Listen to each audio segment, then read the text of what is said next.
మీ business ఏదైనా మీ ఊర్లో promotion చేయాలంటే అది సుమన్ టీవీతోనే సాధ్యం. ఇప్పుడే సంప్రదించండి. Hi hello welcome to Suman TV. నేను మీ పవన్. ఈ రోజు అయితే శ్రీకాకుళంలోని సముద్ర తీరానికి పెట్టింది పేరుగా 193 కిలోమీటర్ల విస్తీర్ణం కలిగినటువంటి సముద్ర తీరం ఉన్నటువంటి శ్రీకాకుళం జిల్లా ఈ రోజు ముంతాన్ తుఫానుకి అయితే ఏ విధంగా ఉన్నదో చూడండి.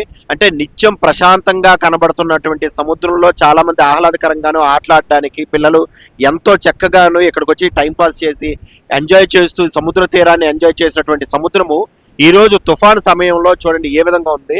అంటే సుమారు 10 నుంచి 15 అడుగులు ఎత్తులోని అలలు పొంగుతూ చాలా తీవ్రంగా చూడండి. తుఫాను వచ్చిందంటే మనం చాలా మంది తెలుసు, తుఫాను తీవ్రత 100 నుంచి 110 కిలోమీటర్ల వేగంతో గాలులు వేస్తాయన్నారు. ఆ గాలులతో పాటుగాను అలలు ఎంతగానో పైకి లెగుస్తున్నాయో అంటే చాలా భయంకరంగా ఉంది. ఈ రోజు సముద్రాన్ని చూడాలంటే భయం వేసే విధంగా పరిస్థితి ఉంది.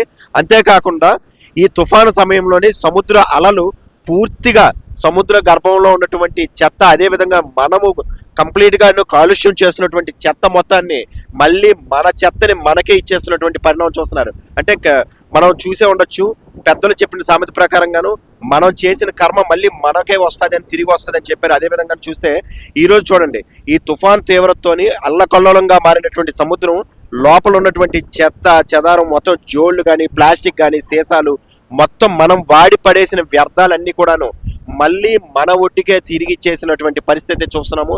అయితే ఇక్కడ ఈ సముద్ర తీరంలో చూసినట్లయితే చాలా భయంకరమైనటువంటి పరిస్థితి ఉంది.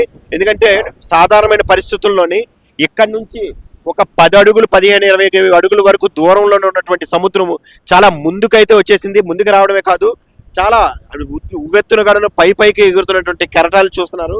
అంటే ఇక్కడ ఖచ్చితంగా చాలా భారీ నౌకలు కూడాను కొట్టుకుపోయే పరిస్థితులు ఉన్నటువంటి ఇలాంటి తుఫాన్ల పరిస్థితుల్లో జాలర్లు చాలా మంది కూడాను ఇప్పటికే ప్రభుత్వం హెచ్చరికలు జారీ చేసింది, ఎవరు వేటకు వెళ్ళదని. అదేవిధంగా వేటలో ఉన్న వాళ్ళందరినీ కూడా ఒడ్డుకు తీసుకొచ్చారు.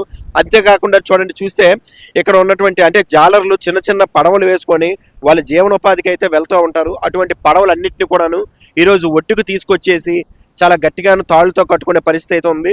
అయితే ప్రభుత్వ యంత్రాంగం ఇప్పటికే తీసుకున్నటువంటి ముందస్తు చర్యల్లో భాగంగాను ఎవరు కూడాను ప్రాణ నష్టం కానీ ఆస్తి నష్టం కూడా జరగకుండాను శ్రీకాకుళంలో ఉన్నటువంటి యంత్రాంగం కానివచ్చు, అధికార యంత్రాంగం కావచ్చు, అదేవిధంగాను రాజకీయ నాయకులు కావచ్చు, ప్రతి ఒక్కరు కూడాను రాత్రి బవలు కష్టపడుతూ ఇక్కడ ఉన్నటువంటి పరిస్థితులను అయితే చక్కబెట్టడం అయితే చూస్తున్నాము.